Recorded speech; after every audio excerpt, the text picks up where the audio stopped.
Bíblia no livro de Daniel, do profeta Daniel. Esse profeta que tem o nome mais lindo da Bíblia, né? O nome mais abençoado, é um grande profeta, é um baita profeta. Daniel é o cara. Então, abra por favor no livro de Daniel, no capítulo 12. O último capítulo do profeta Daniel, no versículo 13, o último versículo.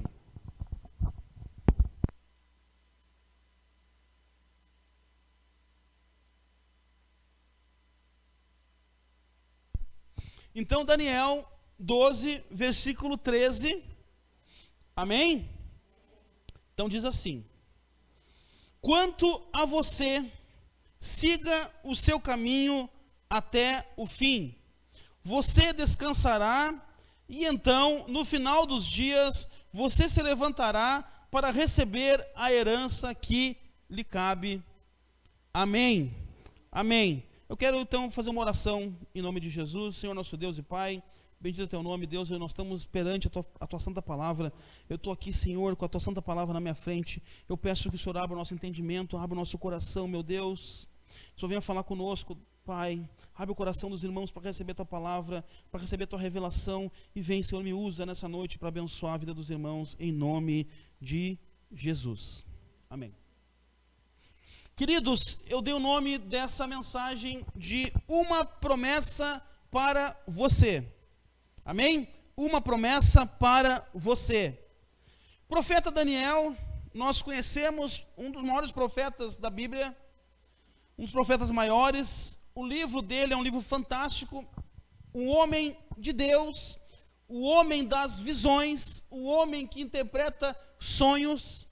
Daniel, um grande homem de Deus, um grande profeta de Deus, que ele tem mensagens fantásticas, extraordinárias em seu livro, e que nós vamos ver nessa noite alguma coisa que Deus tem para falar conosco através desse versículo.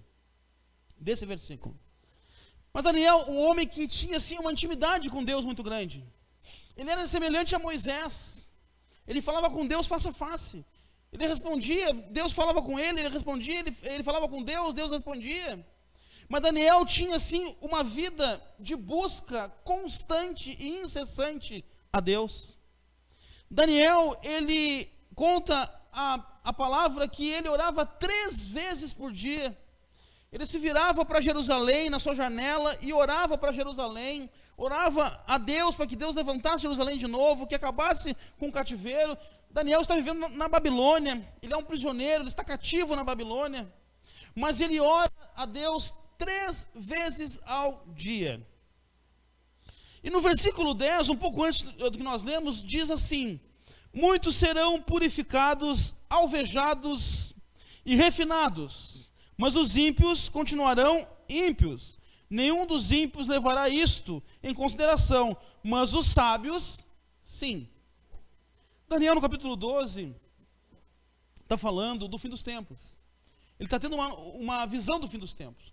Porque o livro de Daniel, ele é o livro escatológico do Antigo Testamento. Traduzindo, é o livro de Apocalipse do Antigo Testamento.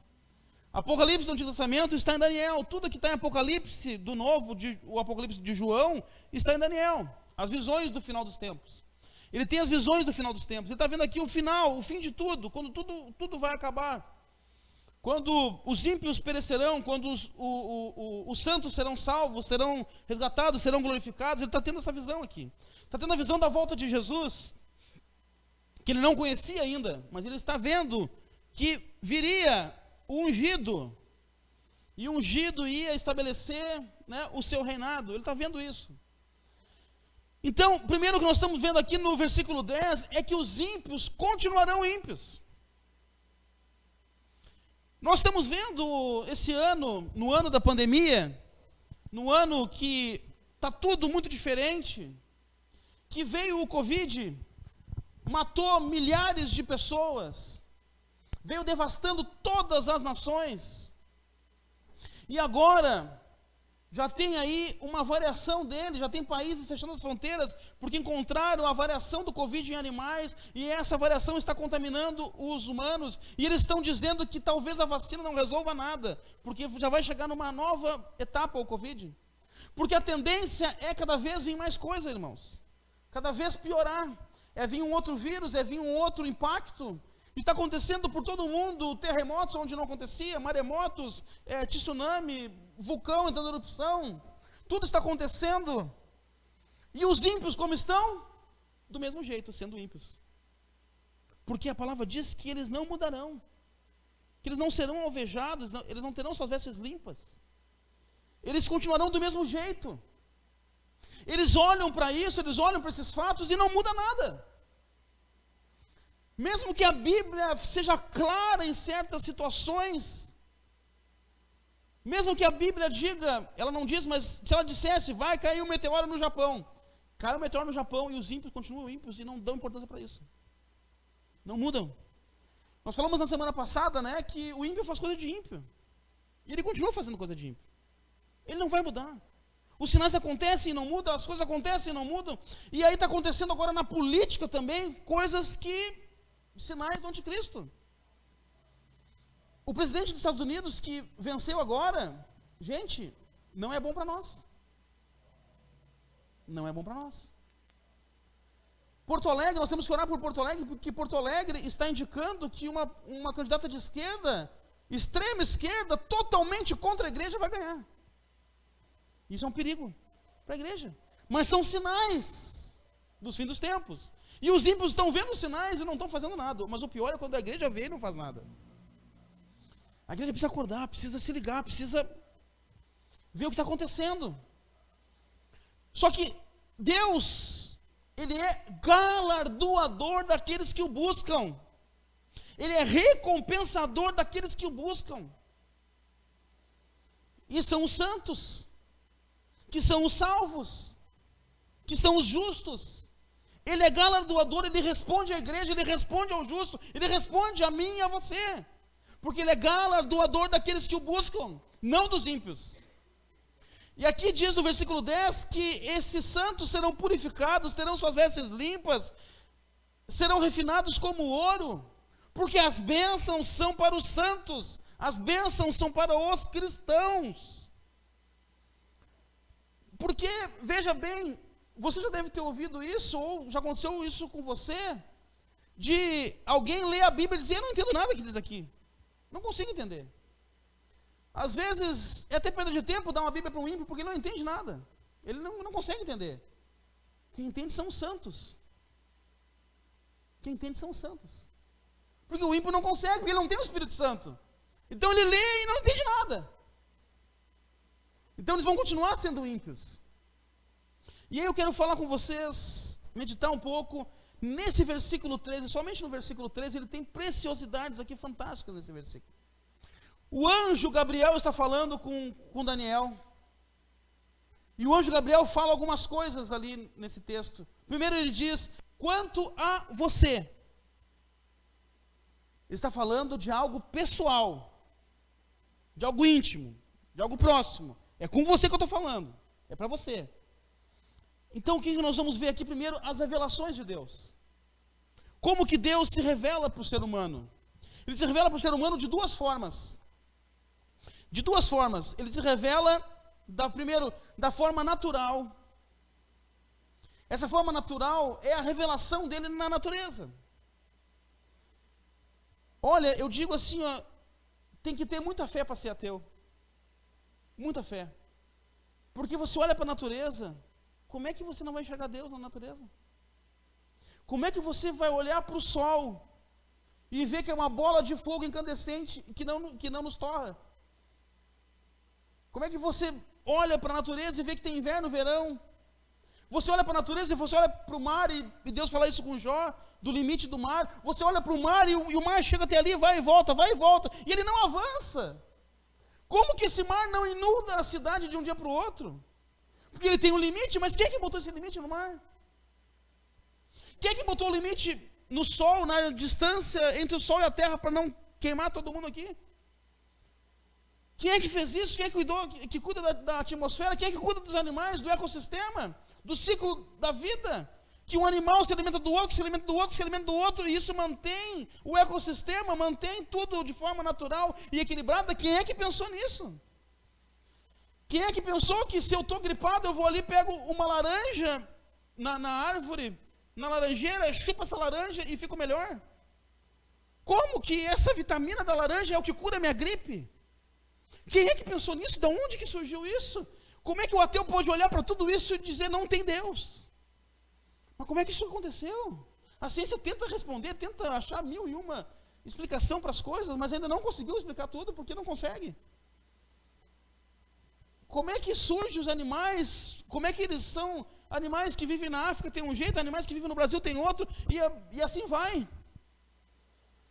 A revelação natural, a revelação de Deus na natureza.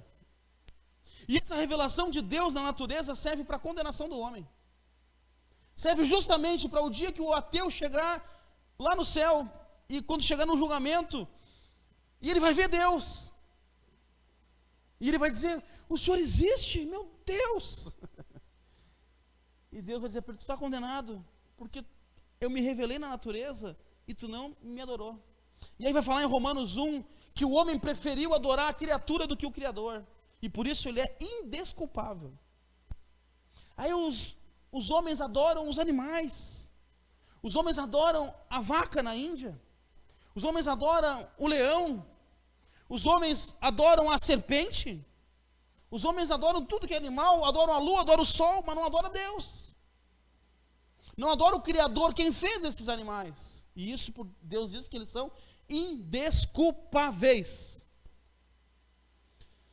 Uma tribo, por exemplo, que nunca ouviu falar de Deus, essa tribo será condenada. Que nunca ouviu falar de Jesus, ela será condenada. Por quê? Mas ela nunca ouviu falar. Pois é, mas Deus se revelou na natureza. Eles preferiram adorar o sol.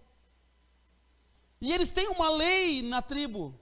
Olha, não pode matar, não pode trair, não pode fazer isso, não pode fazer aquilo. E eles mesmos transgridem. E a palavra de Deus diz que essa própria lei Deus vai usar para condenar o homem, porque ele não seguiu as suas próprias leis. Essa é a revelação natural, mas tem outra revelação, a revelação especial. Na natural, a Bíblia fala que o firmamento anuncia a obra das suas mãos. Na especial, ela só existe um lugar que tem a especial, a Bíblia. Somente na Bíblia que Deus se revela. Se Deus não se revelasse na Bíblia, nós nunca conseguiríamos falar com Ele. Porque Ele se revela aqui na Bíblia, é aqui que nós conhecemos Ele. A revelação especial está nas páginas da Bíblia, nas páginas da Sagrada Escritura. E só quem entende essa Bíblia são os salvos. Porque o ímpio lê e não entende. Mas o salvo, porque tem o Espírito Santo, ela salta aos olhos. É você ler a Bíblia, você está lendo aqui Oséias, e quando vê você ler Oséias e diz, mas parece que é para mim isso. Deus está falando com Oséias, mas parece que é a minha vida que Ele está dizendo. Isso só acontece com você. Isso acontece com os salvos, com o ímpio não acontece isso. Porque a revelação especial está na Bíblia, e só entende a Bíblia quem tem o Espírito Santo. E uma coisa muito importante, amados irmãos, o cristianismo ele é exclusivista. Só existe salvação em Cristo. Só existe salvação na igreja, não é a igreja UBPC de Taquara, a igreja de Cristo. Só existe salvação em Cristo. A salvação não está em Maria, a salvação não está em Pedro, a salvação não está em Paulo, a salvação não está em Tiago, a salvação não está em Buda, não está em Quetzalcoatl, não está em qualquer outro Deus, não está no Deus da Umbanda, não está no budismo, não está no islamismo. A salvação está em Cristo. E somente em Cristo. E somente na igreja. Não há salvação fora da igreja. Não há salvação fora de Cristo. O judeu, para ser salvo, ele tem que se tornar igreja. Enquanto o judeu não reconhecer Cristo como o Senhor, ele não é salvo, porque ele precisa reconhecer Cristo. E quem reconhece Cristo faz parte da sua igreja. Ele só salva esses que estão dentro do território, que estão dentro do povoado, que estão dentro da nação. Na revelação particular, essa nação santa, povo exclusivo do Senhor, nação santa, sacerdócio real, só para quem faz parte dessa nação, que feliz é a nação cujo Deus é o Senhor. Que nação é essa? Igreja. Não é o Brasil, não é os Estados Unidos, é a igreja, a nação cujo Deus é o Senhor. Mas essa revelação nos mostra algo especial demais. Ele é um Deus pessoal. É um Deus pessoal. É um Deus de detalhe. É um Deus íntimo. O rei, ele é o rei soberano, o rei do universo, sentado num alto e sublime trono, mas ele é pessoal. Por sua imanência, ele é pessoal. A sua transcendência bota ele acima de tudo, mas a sua imanência, que é aquilo que emana, aquilo que está presente, ele é pessoal. Ele fala com cada um pessoalmente. Assim como falou com Daniel, quanto a você, Daniel, é pessoal, é íntimo. Nós precisamos ter uma experiência pessoal com Deus. Cada um de nós precisa ter uma experiência pessoal com Deus. Assim como Tomé é muito criticado, né? Ah, Tomé não creu. Não, Tomé foi muito inteligente. Porque Tomé quis ter uma experiência pessoal com Deus. Ele disse, se eu não ver as chagas, eu não creio. Ele quis tocar, ele quis sentir, ele quis ter uma experiência pessoal. Nós precisamos, meus amados, uma experiência pessoal. Imagina, você ficaria muito feliz, com certeza, se você tivesse uma experiência, um contato, tomar um café com o governador Eduardo Leite. Por mais que você possa gostar ou não, mas se você fosse falar com ele, diz, falei com o Eduardo Leite, tomei um café com ele, com leite. Mas você teria uma experiência pessoal, você ficaria feliz. Se você se encontrasse com o Bolsonaro, mesmo se você gosta ou não gosta dele, mas se você se encontrar com ele, para tomar um café com ele, você vai dizer, falei com o Bolsonaro, presidente. Você ficaria muito feliz. Se você fosse falar com o prefeito aqui, gostando ou não dele, você ia ter o celular dele. Olha, eu tenho o telefone pessoal do prefeito, eu falei com ele. Imagina você tendo uma experiência pessoal com o rei do universo. Imagina você tendo um encontro com o rei do universo, você tomar um café com o rei do universo, almoçar com o rei do universo, ter o contato pessoal, o WhatsApp pessoal do rei do universo. Nós precisamos, amados, ter uma experiência pessoal com ele. Nós precisamos sair da superfície, romper o limite. Precisamos romper. Sair da mesmice, sair do tudo igual, ter um contato pessoal. Imagina Deus chegar para você e dizer, quanto a você, fulano? É com você a conversa. Ele é pessoal, você pode falar com ele nesse culto, nessa hora. Amém? Segunda coisa que o anjo fala para Daniel, ele diz, siga o caminho até o fim. Ele está falando de perseverança. Amados, a perseverança é fundamental em tudo que vamos fazer. Perseverança no trabalho, perseverança nos estudos, perseverança no casamento, perseverança na obra de Cristo, tudo, perseverança na academia, tudo tem que ter perseverança. O que acontece hoje é que as pessoas não perseveram. As pessoas trocam de emprego hoje como trocam de roupa. É muito fácil trocar de emprego hoje, a pessoa não aceita. Ah, o chefe é chato, eu estou largando fora. Ah, não, o salário está baixo, eu estou largando fora. É muito fácil trocar de emprego hoje, a pessoa não persevera. Ela não insiste, ela não permanece, não espera uma oportunidade melhor, ela não espera um aumento de salário, ela não espera as coisas acontecerem, ela não persevera. E aí elas não pensam que elas estão trocando de emprego como trocam de roupa, que um dia vai sujar o currículo dela. Um dia vai sujar a carteira, porque ela não para em lugar nenhum. Não é perseverante, a perseverança é importante. O anjo disse, siga o caminho até o fim. Olha o que diz Romanos 5, 13 e 4. Não só isso, mas também nos gloriamos nas tribulações. Nas tribulações. Porque sabemos que a tribulação produz perseverança, e a perseverança é um caráter aprovado, e o caráter aprovado, a esperança. Perseverar, meus amados, é fundamental para quem quer chegar em algum lugar. Ninguém vai chegar a lugar nenhum se não perseverar. Ninguém. A caminhada nessa vida não é fácil para ninguém. Mas só chega em algum lugar quem perseverar. A própria palavra diz: aquele que perseverar até o fim será salvo. Perseverança. Está difícil a caminhada e a pessoa diz: ai, pastor, depois que eu não sei, que engraçado, eu entrei para a igreja e só enfrento luta agora. Não estou aguentando mais, olha, está bem difícil, é só luta e luta e luta. Eu vou desviar. Persevera. Porque a palavra diz que as tribulações produzem a perseverança. E Paulo diz: nós nos gloriamos nas tribulações. Porque ela produz perseverança. E a perseverança produz um caráter aprovado. É por isso que você enfrenta a tribulação. É por isso que você passa por um deserto. Porque você precisa ter um caráter aprovado. Deus já conhece você, mas você não se conhece. Você precisa se conhecer. Você precisa perseverar. Porque quando nós passamos por tribulação, o joelho vai para o chão. Quando nós passamos por tribulação, a gente malha, rala, busca, acorda cedo para trabalhar. Então a tribulação serve para nos dar o caráter aprovado, a perseverança e o caráter aprovado. Por isso, meus amados, persevere. Em todo momento, não desista, não pare, não pare, não pare, não pare, não desista, não troque de emprego, não troque, não vai mudar de qualquer jeito, persevere. Às vezes tem aquele marido chato, tem aquela esposa chata, não aguento mais. Persevera, persevera em oração, persevera em busca. É preciso perseverar para chegar a algum lugar, amém? Terceira coisa que o anjo fala para Daniel: você descansará.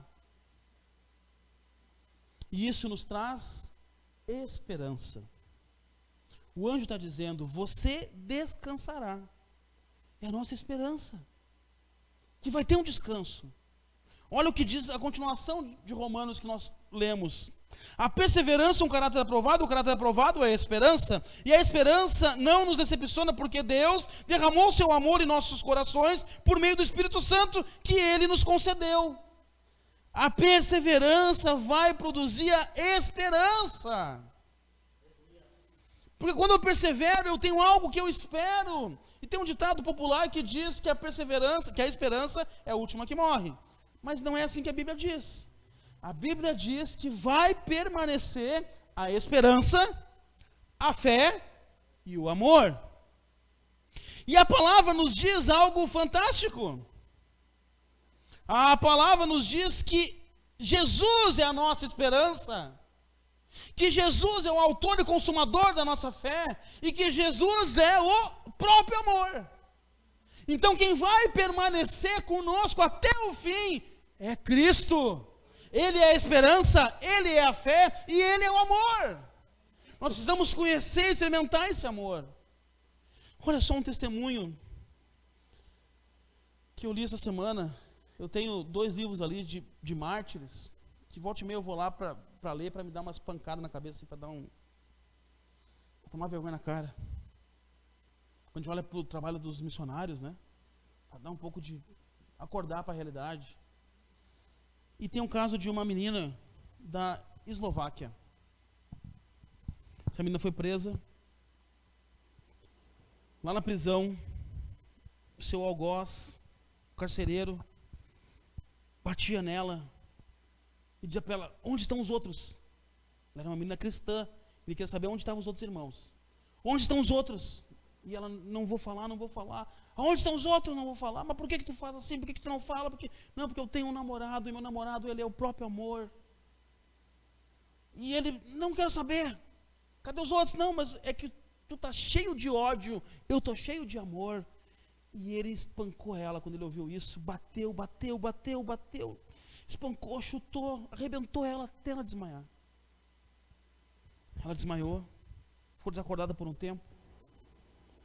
E aí ela acorda, toda arrebentada.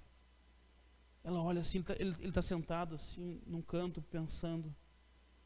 Aí ele vê que ela acordou. Ele pergunta para ela: quem é esse teu namorado?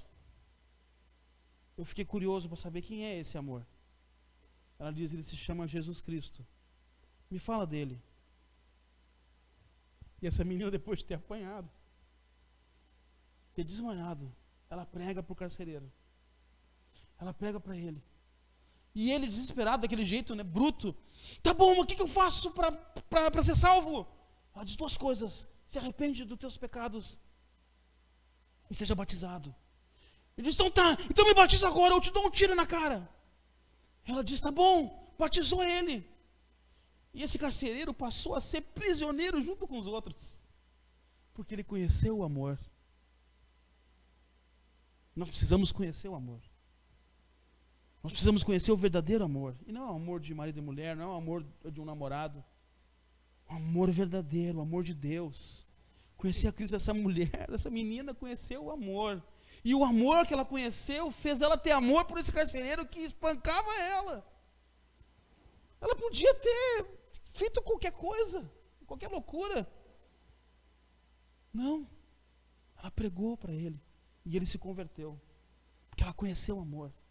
Porque nós temos uma esperança.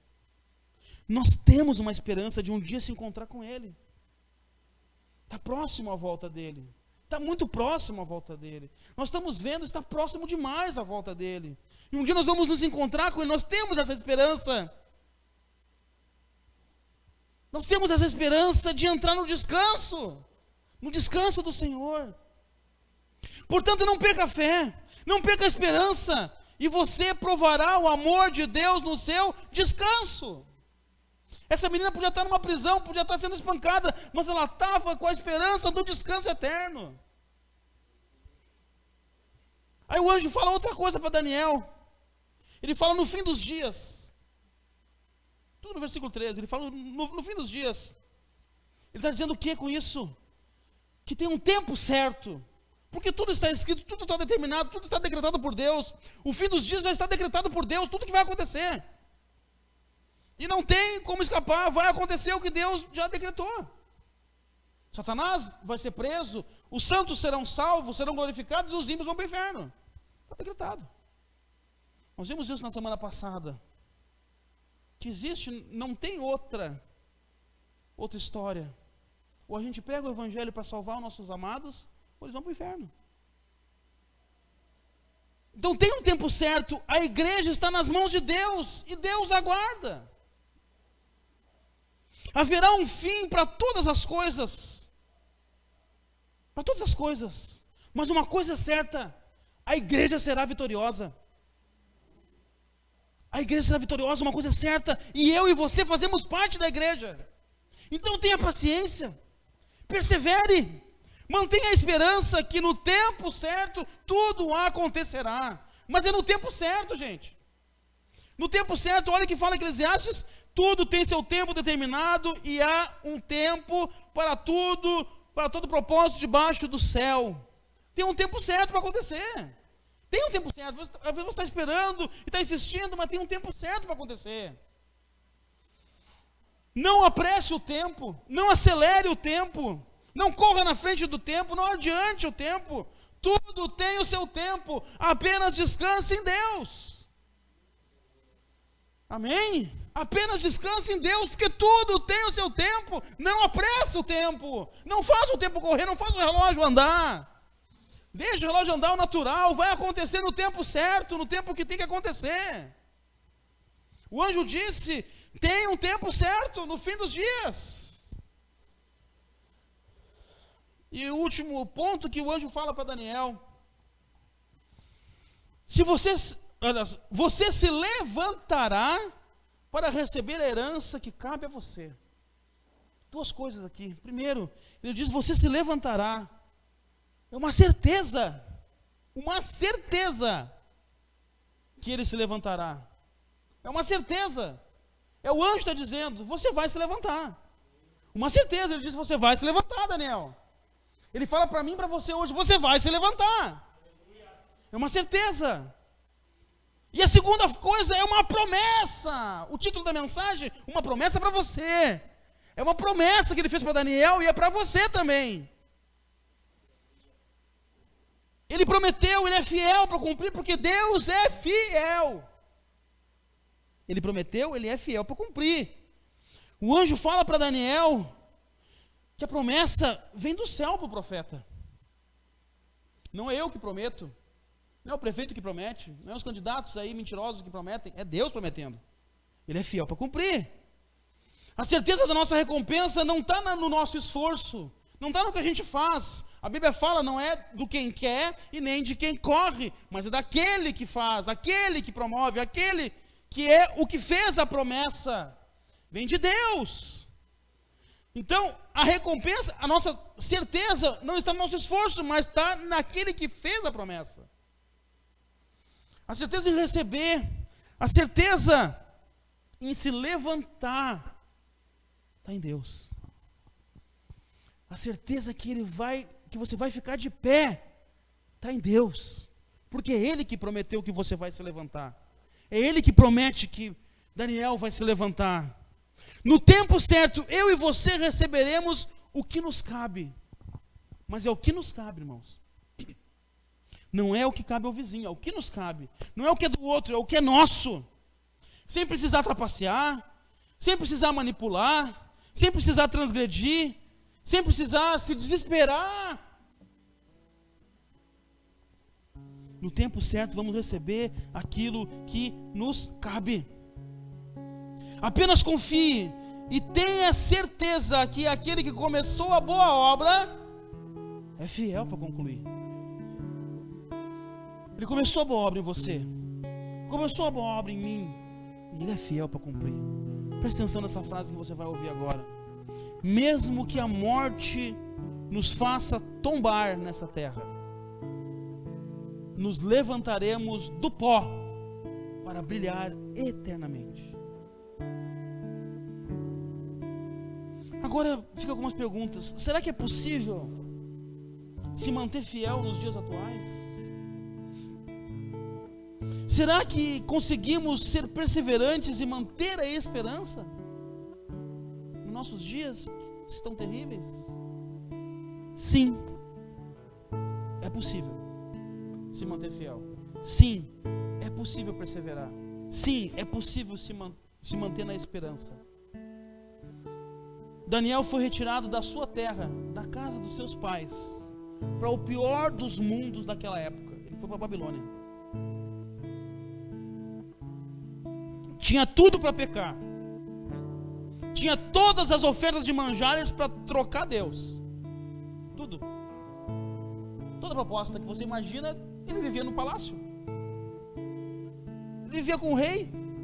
Ele tinha tudo para trocar Deus. Tudo. Mas ele não trocou. Ele não se vendeu. Ele perseverou. Confiou que no tempo certo ele tinha a certeza de quem ele servia, e aquele quem ele servia era fiel.